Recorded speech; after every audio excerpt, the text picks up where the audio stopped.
Assalamualaikum warahmatullahi wabarakatuh. Saya Lucy Susanti, NPM 1951021022, dan rekan saya Naufalia Fauzianti, NPM 1911021026. Di sini kami membuat video presentasi praktikum sebagai tugas akhir praktikum dari mata kuliah Ekonometrika 1 kelas B, yang mana kami akan melakukan uji asumsi klasik seperti uji normalitas, deteksi multikolinearitas, uji heteroskedastisitas, dan uji otokorelasi dengan menggunakan bantuan dari aplikasi Eviews.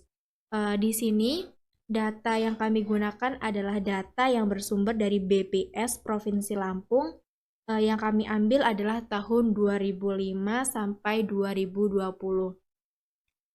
Di sini Y adalah PDRB, X1 adalah jumlah penduduk, X2 adalah pengeluaran pemerintah, dan X3 adalah tenaga kerja.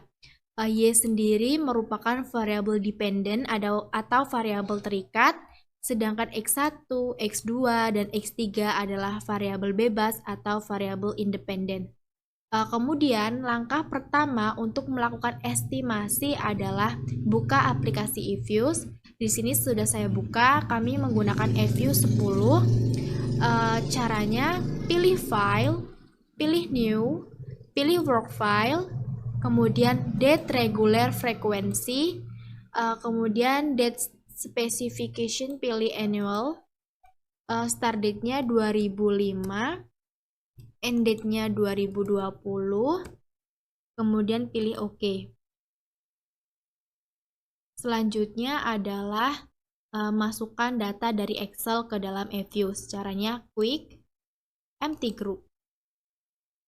Kemudian buka aplikasi Excel, kemudian salin, kita copy, kemudian disalin. Nah, setelah itu kita simpan dengan cara name, kemudian OK. Kemudian untuk melakukan estimasi, caranya tekan Y sebagai variabel terikat, kemudian tekan Ctrl, X1, X2, X3, klik kanan, open as equation. Kemudian pindahkan C atau konstanta di belakang huruf Y, kemudian C, kemudian OK. Setelah itu kita simpan dengan cara name, kemudian OK. Kemudian untuk mempermudah uji asumsi klasik yang selanjutnya, kita copy objek, caranya objek, kemudian copy objek. Ini adalah hasil dari copy objek. Kemudian untuk melakukan uji normalitas, caranya pilih view, residual diagnostik, histogram normality test. Ini adalah hasil dari uji normalitas.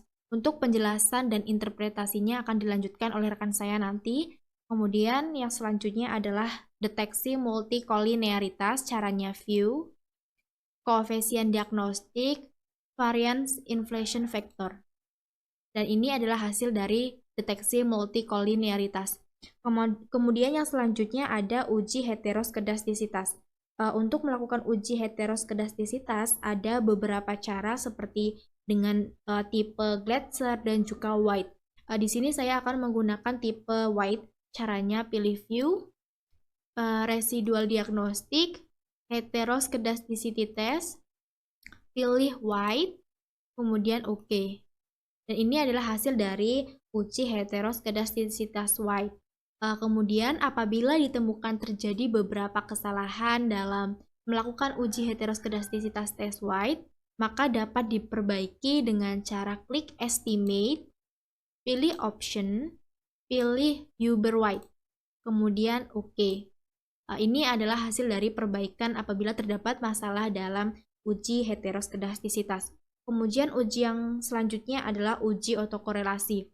Untuk melakukan uji otokorelasi, kami akan menggunakan tipe Durbin-Watson. Jadi caranya kita pilih estimasi yang disimpan tadi di sini, kemudian klik 2 kali, dan ini adalah hasil tadi.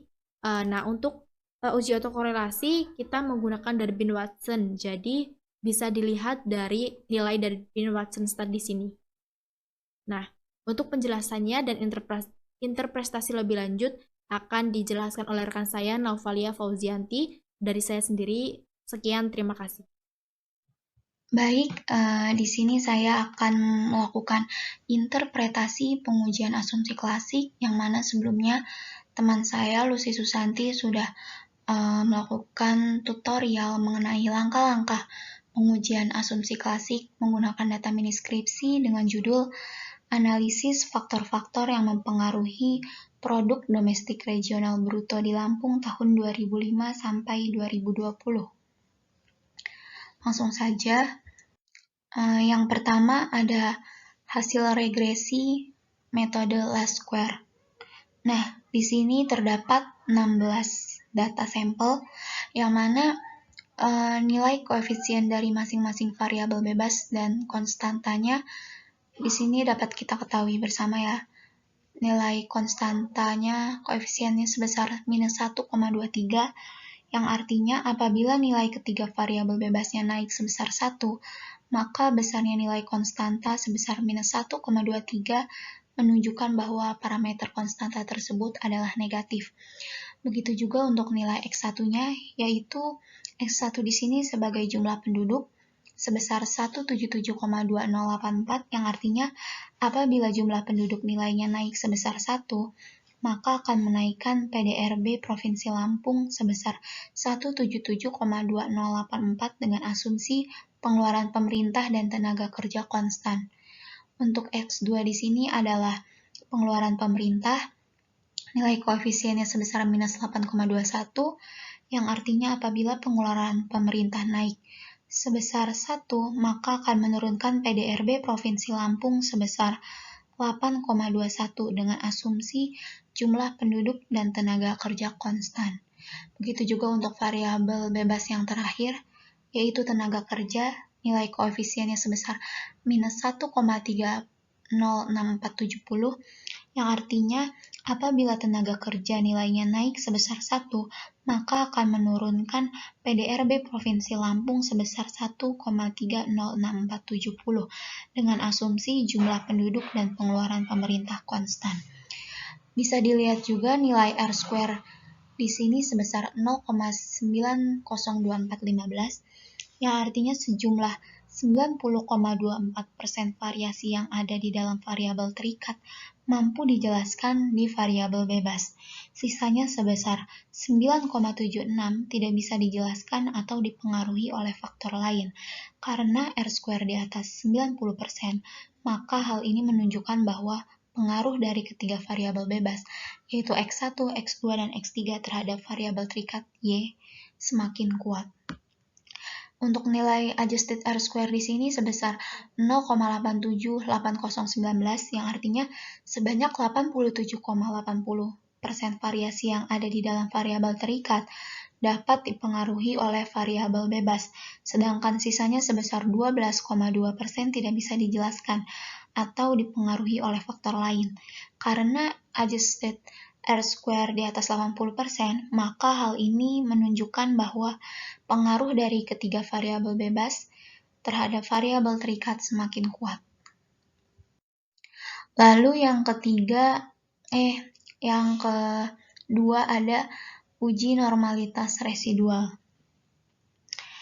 Nah, untuk mengetahui apakah data ini terdistribusi normal atau tidak, maka kita bisa lihat dari nilai Jar-Quebera dan nilai probability-nya. Apabila nilai probability lebih besar dari alpha 0,05 yang dipakai, maka dapat dikatakan data tersebut terdistribusi normal. Begitu juga dengan sebaliknya. Nah, pada estimasi ini diketahui bahwa probabilitasnya berada di atas 0,05.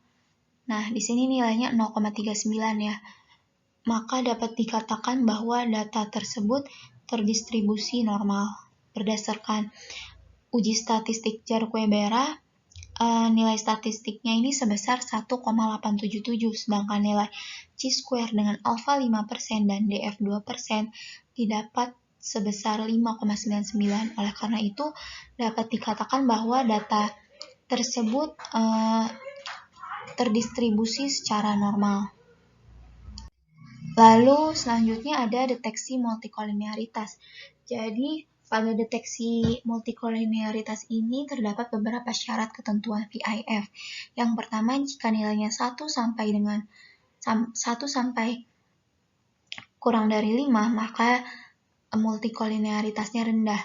Yang kedua, jika nilainya 5 sampai kurang dari 10, maka multikolinearitas sedang, dan jika nilainya lebih dari 10, maka multikolinearitasnya tinggi. Sedangkan pada data mini skripsi yang kami gunakan di sini, nilai centered VIF-nya itu dari variabel bebas X1, X2, X3. Di sini nilainya yang pertama untuk X1 sebesar 1,81, untuk X2 sebesar 1,71, dan untuk X3 sebesar 1,12, yang artinya dengan nilai centered VIF sebesar 1 berarti multikolinearitasnya rendah.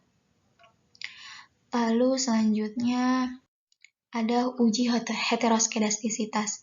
Di sini kami menggunakan White. Bisa dilihat di sini kami dapat nilai F statistik, ops R square, dan probabilitas C square-nya. Yang mana untuk formulasi uji White itu sendiri, jika ops R square-nya kurang dari 0,05, maka dianggap ada heteroskedastisitas. Begitu juga sebaliknya, jika nilai ops R square-nya lebih besar dari 0,05, maka tidak ada heteroskedastisitas. Nah, dari hasil pengujian dengan menggunakan FUS ini, nilai ops R square-nya lebih besar dari 0,05, yaitu di sini nilainya 8,816268, yang artinya dapat disimpulkan bahwa tidak ada heteroskedastisitas karena dalam model regresi linear berganda tidak terjadi unsur penyimpangan pada asumsi heteroskedastisitas. Nah, ini bisa dilihat sendiri ya, formulasi uji White. Jika ops R square kurang dari 0,05, maka ada heteroskedastisitas, dan jika ops R square-nya lebih besar dari 0,05, maka tidak ada heteroskedastisitas. Nah, untuk yang terakhir ada uji otokorelasi dengan Darwin-Watson. Di sini kita bisa lihat nilai untuk koefisien, standar error, tes statistik, dan nilai Durbin-Watson stat itu sendiri. Jadi, sebelumnya uji otokorelasi ini dilakukan untuk mengetahui ada atau tidaknya otokorelasi dalam suatu model regresi dengan menggunakan pengujian terhadap nilai uji Darwin-Watson. Nah, di sini juga didapat tadi Darwin-Watson statnya sebesar 1,49864 dengan N sebesar 16 dan K sebesar 3 dan alpha sebesar 0,5, DL sebesar 0,98204 dan DU sebesar 1,5386, 4 dikurang DL sebesar 3, 0,1796, dan 4 dikurang DU sebesar 2,4614. Yang artinya diketahui di sini nilai DW statnya terletak di antara 0 dan DL, yang artinya tidak ada otokorelasi sehingga hipotesis HO diterima. Mungkin itu saja yang dapat saya dan teman saya sampaikan. Mohon maaf jika ada kesalahan dan kekurangan dari apa yang telah kami paparkan. Sekian yang dapat kami sampaikan. Wabillahi taufiq wal hidayah. Wassalamualaikum warahmatullahi wabarakatuh.